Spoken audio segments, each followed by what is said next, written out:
My name is Clara Whitmore. I'm 36 years old. 3 weeks ago, my father looked me straight in the eyes and said something I'll never forget. Don't bring your fisherman to my retirement gala. My colleagues from Titan will be there. I won't be embarrassed on my final night. He didn't raise his voice. He didn't need to, because somehow that made it worse. So I went alone. I sat at table 19, right next to the swinging kitchen doors.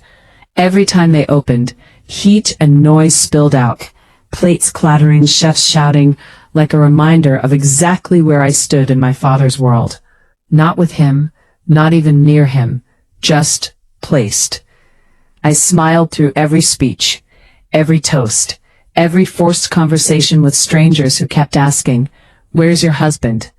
And I kept answering the same lie. He couldn't make it. But then, the CEO stepped up to the podium, the lights dimmed, and one single photo appeared on the giant screen behind him.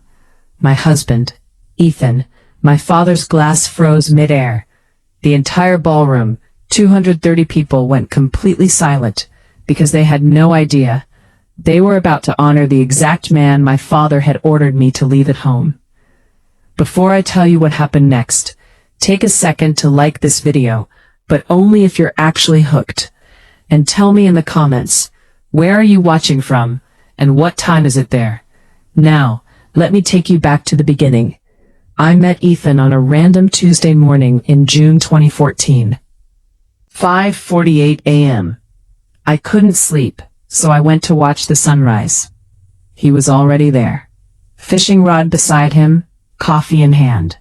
Eyes fixed on the horizon, like he was searching for something the rest of us couldn't see. I asked him, "You always come this early?" He glanced at me, calm, quiet. "Only when I need to disappear for a bit."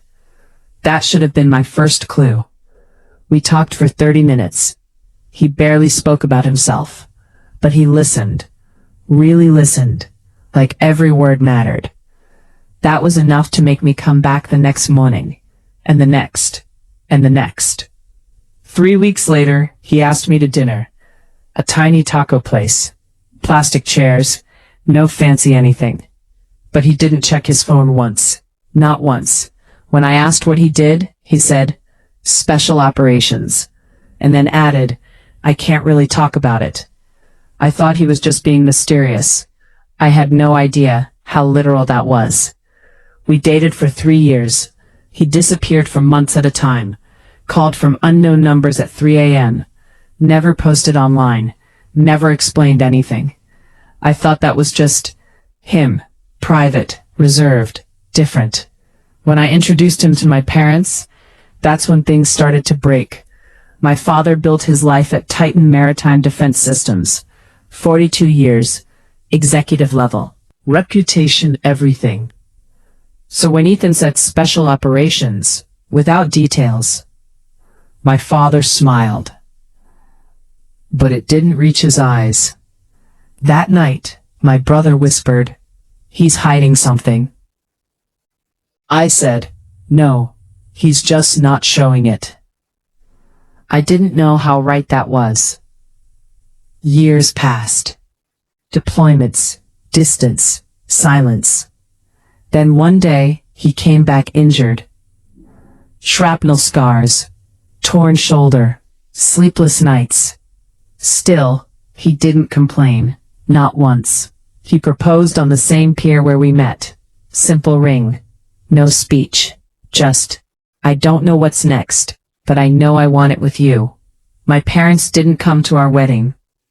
Let that sink in. They skipped it, for a work retreat. 2 days later, they mailed a card. No apology. Just a check. $500. That was the moment something inside me shifted. Ethan started working on a fishing charter. My parents called it temporary. They called him unambitious. They called me settled. What they didn't know, what they never bothered to ask, was what Ethan was really building. During the pandemic, he started taking struggling veterans out on his boat. For free. No cameras, no posts, no recognition. Just ocean, silence, and healing. That turned into a program, Tidewater.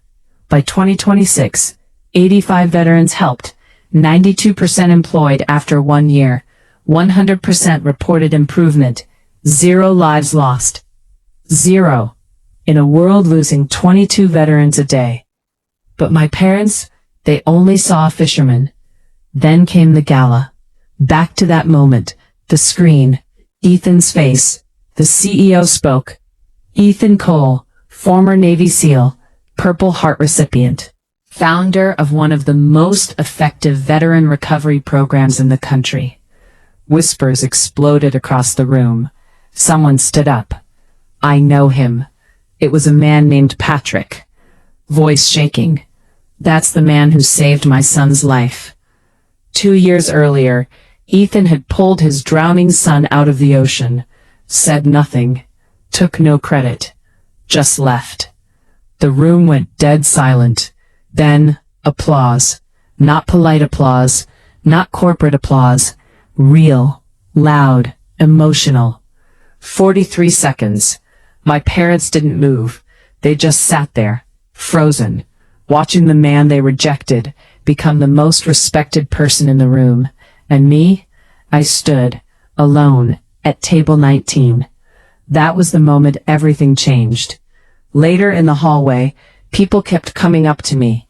Are you his wife? You're married to him? You must be so proud. For the first time in years, I didn't hesitate. Yes. My father found me near the exit. I didn't know, he said. I looked him in the eyes and said, that's the problem. You never wanted to.